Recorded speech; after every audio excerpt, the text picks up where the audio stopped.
Olá, sejam bem-vindos a mais um conteúdo, a mais uma aula dedicada à área da saúde.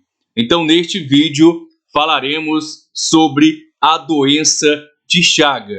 Uma aula, um conteúdo feito especialmente, principalmente para você que está se preparando para o cargo de agente de combate a endemias ou agente comunitário de saúde. Mas se o teu concurso é para um outro cargo, para uma outra profissão, só que no teu edital tem este item, então essa aula também é para você. Agradeço o teu carinho, a tua audiência de sempre, e se você ainda não é inscrito no canal, se inscreva, é rápido, não custa nada para você, mas para a gente, para o nosso trabalho, essa sua ajuda é realmente muito importante. Então, todos os recados já foram dados. Eu peço a você, neste momento, total atenção, total foco no conteúdo, nas informações que serão repassadas ao longo deste nosso vídeo. É essencial esta tua entrega, que você leve a sério cada momento de estudo. Essa seriedade diante do conteúdo faz a diferença na hora da prova. Então, vamos trazer características gerais da doença de Chagas. A doença de Chagas, que será abreviada simplesmente como DC, também é conhecida como trypanossomiase americana. Ah, professor, pode cair esse termo em uma questão? Pode aparecer na prova. Ela é uma antropozoonose, ela é prevalente no Brasil e tem alta morbidade e alta mortalidade. Sua evolução clínica é dividida em duas fases. Ela é bifásica, com uma fase aguda e uma fase crônica que pode se manifestar de diferentes formas. As ações bem-sucedidas de controle vetorial e transfusional, especialmente a partir da década de 70, promoveram alterações no quadro da doença de Chagas no país, levando a mudanças nas estratégias e nas ações de vigilância epidemiológica. Professor, o que é que eu devo memorizar principalmente desse nosso primeiro slide? O nome, como ela também é conhecida, que pode aparecer na tua prova e pode confundir você. São tantas doenças presentes em nossos editais que fica complicado, a gente faz uma confusão e não tem muito segredo. É a leitura, é a resolução de questões que vai trazer o domínio de cada uma dessas doenças. E mesmo assim, por conta da magnitude de informações, vez ou outra, a gente já vai acabar confundindo um elemento, um sintoma, um agente etiológico, uma nomenclatura. Tá? Isso acontece com certa frequência. Você diminui essas confusões, esses erros básicos, mais uma vez, resolvendo questões. Leitura, releitura, assistindo esse tipo de conteúdo mais de uma vez durante essa tua preparação, tá bem? E um outro elemento é que ela tem duas fases, fase aguda e fase crônica. Então isso aqui é o que eu vejo de mais importante. Todo o resto é importante, mas o que se destaca são esses dois elementos que eu acabei de citar. Professor, como é que ocorre a transmissão? Modo de transmissão é um outro elemento que despenca em provas. O risco de transmissão vetorial da doença de Chagas persiste devido à existência de espécies de triatomíneos com alto potencial de colonização e a presença de reservatórios do Trypanosoma cruzi. Além disso, a transmissão oral pela ingestão de alimentos contaminados é um problema crescente, principalmente na Amazônia Legal. Que alimentos são esses, professor? Principalmente caldo de cana, açaí e bacaba. Então, não sou da região norte, né? Eu conheço o caldo de cana, conheço o açaí, mas a bacaba eu não conheço. Mas se você conhece, comente aqui para os demais inscritos do que é que se trata, que alimento é esse, tá bem? É um complemento a mais, né? Uma curiosidade a mais nesta aula. Mesmo a eliminação da transmissão do principal vetor, que é o Triatoma infestans, a magnitude da ADC no Brasil ainda é significativa e a transmissão congênita vem se tornando proporcionalmente mais relevante, embora ainda pouco reconhecida no país. Então, o que é que chama a atenção, principalmente, né, é o Trypanosoma cruzi, um elemento que você deve memorizar, e o principal vetor no nosso país, que é o Triatoma infestans. Então, a gente continua nossa caminhada, nossa jornada, trazendo elementos indispensáveis para o entendimento dessa doença. Primeiro, o agente etiológico. Ele é um protozoário. Qual o nome dele, professor? Trypanosoma cruzi. Ele é o agente causador da doença de Chagas. Esse parasita é transmitido principalmente por insetos hematófagos da subfamília Triatomini, conhecidos simplesmente como barbeiros. Então vamos lá. Agente etiológico é um protozoário. Qual o nome dele? Trypanosoma cruzi. O que é que ele causa? Obviamente, doença de Chagas. Qual a subfamília de insetos envolvida nessa transmissão? São os Triatomines, popularmente conhecido como barbeiros. Reservatórios. Centenas de espécies de mamíferos silvestres, domésticos e sinantrópicos, como coatis, gambás e tatus, podem atuar sim como reservatório do Trypanosoma cruzi. Esses animais abrigam o parasita e facilitam sua manutenção na natureza. Professor, como assim? Por que eles são reservatórios? Eles não transmitem diretamente a doença para o ser humano, só que eles portam o protozoário. Por isso são reservatórios. Quem é que passa essa doença para o ser humano ou para os animais? São os vetores, então fique atento a essa diferença entre reservatório e vetor. Os insetos Triatomini, conhecidos como barbeiros, são os principais vetores da doença de Chagas. Eles se alimentam de sangue de humanos e sangue de animais, podendo transmitir o Trypanosoma cruzi através de suas fezes durante o repasto sanguíneo. Então vamos lá. Que é o braço de uma pessoa, o barbeiro ele vai picar aqui e vai defecar. Depois que ele se alimenta de sangue, o repasto ele defeca. É nas fezes que o protozoário reside, ok? E não na picada. Aí você vai e coça. Vem com as suas mãozinhas aqui, mãos belas, né? E coça. Esse movimento traz os protozoários para a tua corrente sanguínea, porque você leva as fezes do barbeiro para a ferida, para o local onde ele picou, onde ele se alimentou de sangue. Do teu sangue, no caso, ou do sangue de um animal. Então é importante esse elemento. Ele pode confundir você na hora da resolução de uma questão, então esteja atento a cada detalhe. Professor, quais são os modos de transmissão? Eu tenho aqui nesse primeiro slide as principais transmissões. Eu tenho a transmissão vetorial, transmissão vertical e a transmissão oral. Na sequência a gente vai falar de transmissões mais raras, né? Transmissões incomuns. Como é que é a vetorial? A transmissão vetorial ocorre quando o ser humano entra em contato com fezes contaminadas dos insetos triatomíneos, conhecidos como barbeiros. Esses insetos eles costumam defecar após se alimentar do sangue de vertebrados, liberando formas infectantes do parasita que podem sim penetrar no orifício da picada pelas mucosas ou por pequenos ferimentos na pele. Foi o que eu acabei de ressaltar, de informar para você naquele desenho aí meio que improvisado. Né? Meio que improvisado não, totalmente improvisado no slide anterior. Eu tenho também a transmissão vertical. A transmissão vertical ocorre durante a gestação, quando o parasita cruza a barreira da placenta ou no momento do parto. Há também possibilidade de transmissão do leite materno, principalmente durante a fase aguda da doença, embora seja menos comum. Então, dentro do elemento transmissão vertical, algumas informações chamam a atenção. Há 3 formas dessa transmissão vertical ocorrer. Uma delas é durante a gestação, o parasita atravessa a placenta, ou no momento do parto, ou seja, eu tenho 2 formas aí de transmissão vertical, e a terceira é durante o amamentamento, o leite materno, porém, somente na fase aguda da doença, e mesmo assim não é tão comum.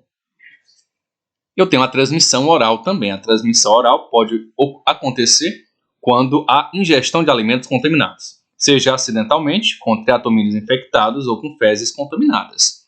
Também pode ocorrer pela ingestão de carne crua ou mal cozida, proveniente de animais infectados, como alguns marsupiais. O que acontece, imagina aí, você está lá na Amazônia, né? Não só na Amazônia, mas nas regiões onde há produção de açaí, né? E aí, o que acontece? O triatomínio está lá, junto lá com os frutos, e é tudo triturado junto. E aí pode ocorrer sem a transmissão oral. É um exemplo. Transmissões menos comuns. Tem uma transfusão sanguínea.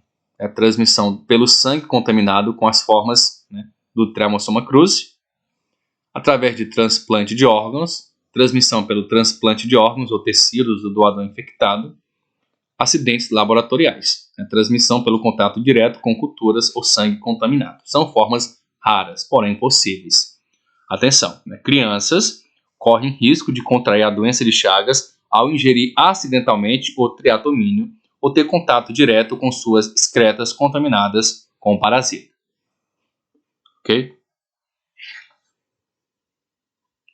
Vamos lá, continuar nossa caminhada, nossa rota de estudos, rumo à nossa aprovação. Acredito sim que você muito em breve vai retornar a algum dos nossos vídeos, ou a esse vídeo mesmo, e comentar o teu sucesso, a tua classificação. Desculpem aí o gaguejo, tá? Desculpa, acontece, né?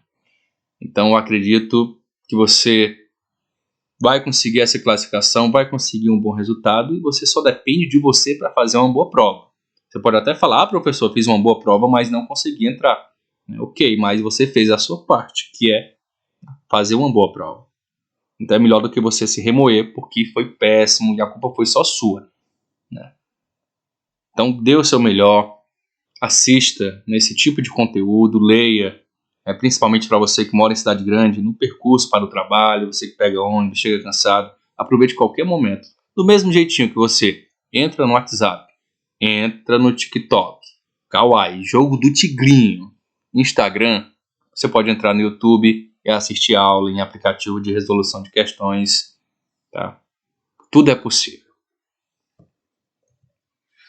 Agora a gente vai trazer um outro elemento que merece total atenção sua.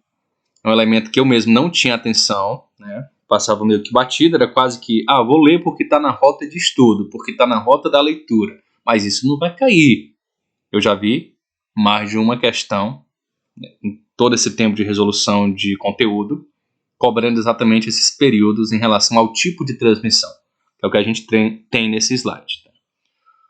O período de incubação varia de acordo com a forma de transmissão do Trypanosoma cruzi, que é o agente causador da ADC. Agora prestem atenção, é complicado, mas eu já vi caindo. Eu só estou dando um alerta, não estou falando que vai aparecer na tua prova, mas que é possível, é possível. Na transmissão vetorial, olha aí, vetorial, o período de incubação é de 4 a 15 dias. Vetorial, olha aí, vamos separar aqui. Vetorial. 4 a 15 dias. Na transmissão oral, esse período é de 3 a 22 dias. 3 a 22. Na transfusão sanguínea, olha aí, transfusão. O período de incubação pode chegar de 30, 40 dias ou mais do que isso. Em caso de acidentes laboratoriais,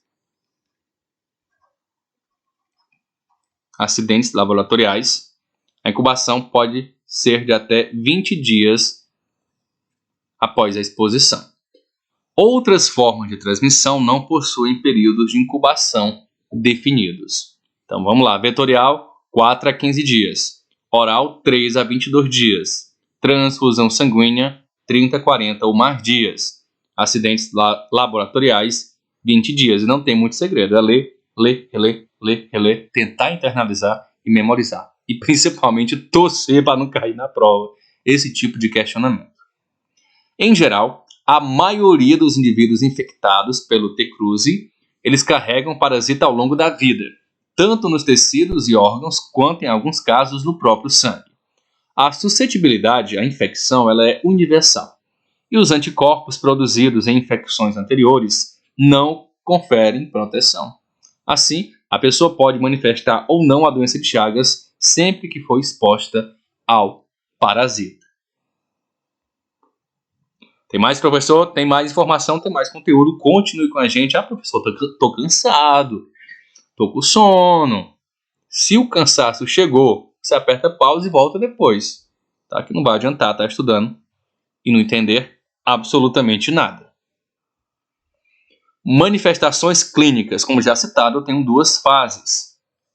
Tem a fase aguda e a fase crônica, né, assintomática. A manifestação da aguda, manifestação mais característica é a febre constante, inicialmente elevada, de 38,5 a 39 graus Celsius, podendo apresentar picos, né, vespertinos ocasionais. A manifestação da síndrome febril pode persistir por até 12 semanas. Olha aí, característica principal da fase aguda. Essa fase, mesmo não tratada nem diagnosticada, pode evoluir com o desaparecimento espontâneo da febre e da maior parte das outras manifestações clínicas, progredindo então para a fase crônica. Em casos graves, pode levar ao óbito. E o que é essa fase crônica assintomática? A parasitemia é baixa e intermitente. Então, tem parasita, é baixa, mas não para. Inicialmente, o paciente é assintomático e não apresenta sinais ou sintomas de comprometimento cardíaco, digestivo ou de ambos. Essa fase pode perdurar por toda a vida do indivíduo infectado ou pode evoluir tardiamente para outras formas da doença. Lembrando que em materiais do Ministério da Saúde, no Guia de Vigilância Epidemiológica do Ministério, você consegue essas informações de maneira mais detalhada. Só que eu estou me baseando essencialmente no que eu percebo que cai nas provas, para você não perder tempo, mas é óbvio que você tem um cronograma completo, você tem tempo para entrar em detalhes de cada doença do teu edital, vai lá, mergulha de cabeça, não pensa duas vezes. Mas se você está apertado realmente, está perfeito aqui, eu estou trazendo o que eu percebo que cai nas provas, tá? Não estou escondendo nada, não estou escondendo o ouro está aqui. Com muito trabalho, com muita organização, conteúdo bem mastigadinho para você. Lido, reescrito, tá certo? Eu não estou simplesmente só lendo. Ah, professor, você está só lendo, professor. Até ler, só ler até eu faço. Mas eu não estou só lendo. Tem todo um trabalho anterior para você chegar aqui e só escutar a minha leitura. É muita coisa, tá? Mas eu entendo os feedbacks, tá? Tratamento. Não é tão comum aparecer, né, para ACS e ACE, mas eu trouxe. Mas eu já vi também caindo para ACS. Viu uma questãozinha para ACS cobrando isso. Mais comum para técnico de enfermagem, enfermeiro, mas a gente já está aqui. Vamos lá, né? Vai que a banca joga isso para a gente. O benidazol é a primeira escolha. Benidazol. O benidazol, né, é o medicamento de primeira linha recomendado para o tratamento da doença de Chagas, sendo disponibilizado pelo SUS. Ele possui comprovada eficácia na fase aguda e pode beneficiar pacientes na fase crônica, especialmente em casos mais recentes da doença. Então, eficácia comprovada na fase aguda e pode auxiliar, sim, de alguma forma, pacientes que estão na fase crônica. Ah, professor, não tem o benidazol. Então, a gente vai para a segunda opção, que é o Nifurtimox. O Nifurtimox pode ser utilizado como alternativa, principalmente em caso de intolerância ou falta de resposta à primeira opção, que é o benidazol. Essa alternativa é especialmente relevante quando o tratamento de primeira linha não é bem tolerado pelo paciente. Professor, e qual o objetivo desse tratamento? O objetivo do tratamento etiológico é prevenir lesões orgânicas, diminuir a possibilidade de transmissão do Trypanosoma cruzi e, em alguns casos, promover a cura da doença, dependendo da fase clínica e da idade do paciente.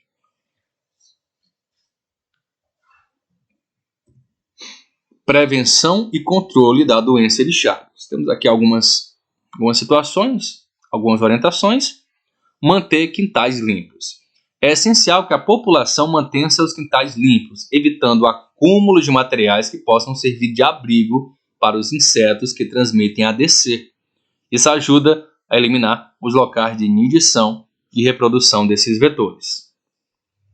Vedar frestas e usar telas. Obstruir frestas e rachaduras nas paredes, bem como utilizar telas em portas e janelas, são medidas importantes para impedir a entrada dos insetos transmissores da ADC no interior das residências. Adotar medidas de proteção. O uso de repelentes e a adoção de vestimentas que cubram braços e pernas durante atividades noturnas, bem como o uso de mosquiteiros durante o sono, são formas eficazes de se proteger contra a picada dos insetos que transmitem a doença de Chagas.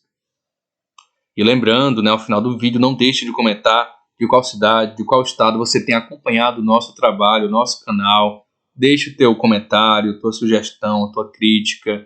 É importante essa nossa interação, essa nossa conversa. Sempre que possível, eu tento responder a todos os comentários. E aí, para a gente finalizar, a importância da educação em saúde e o envolvimento da comunidade. A educação em saúde ela é um componente fundamental para a prevenção e o controle da doença de Chagas. Essa abordagem se baseia em 3 pilares principais: ações de comunicação em saúde, engajamento e mobilização social, além de educação permanente. Então, ações de comunicação em saúde é um, engajamento e mobilização social é outro, e finalizamos com educação permanente. Essas iniciativas devem ser conduzidas em consonância com as políticas públicas vigentes, visando a divulgação de informações sobre a doença de Chagas para a população em geral, profissionais de saúde e pessoas afetadas. O papel dos agentes comunitários de saúde e dos agentes de combate a endemias, embora não esteja textualmente citado aqui, é crucial nesse processo, atuando na mobilização e orientação da comunidade, bem como o envolvimento das unidades básicas de saúde no monitoramento e no controle da doença. Eles devem apresentar materiais educativos, como mostruários com o ciclo de vida dos tratomínios e exemplares das espécies predominantes na região, além de orientar sobre o fluxo de notificação de insetos suspeitos. Então, agradeço o teu carinho, a tua audiência, lembrando que eu estou há mais de um ano atuando já como agente comunitário de saúde aqui na minha cidade do interior do Ceará, cidade de Granja. Tá bem? Então, nas aulas anteriores, eu ainda não tinha essa experiência que eu tenho agora. Então, eu falo com muito mais tranquilidade. Eu estou dentro da área há mais de um ano. É pouco, mas a gente vai melhorando. A gente vai buscando entender a realidade. E o principal aqui é que eu estou trazendo esse conteúdo para você que vai prestar um concurso. Serve para você que já está no trabalho, já está em campo, mas principalmente para você que quer conquistar a sua vaga. Eu consegui, você também pode conseguir, tá? Não há nenhuma diferença entre eu e você. Todos nós somos capazes, E a gente vai voltar, eu sei que você vai voltar aqui e comentar que fez uma boa prova. Tá? Eu espero que você realmente retorne relatando o teu sucesso. Vale a pena o esforço, o cansaço, tá? Vai ajudar bastante você, a sua família, é uma mudança de vida, tá certo? Então, um grande abraço. Aqui estão as fontes consultadas para a construção desse nosso conteúdo, principalmente essa última fonte aqui, tá? Então, espero que você tenha entendido. Nos encontramos em um próximo vídeo, em uma próxima questão. Aquele abraço de sempre. Valeu!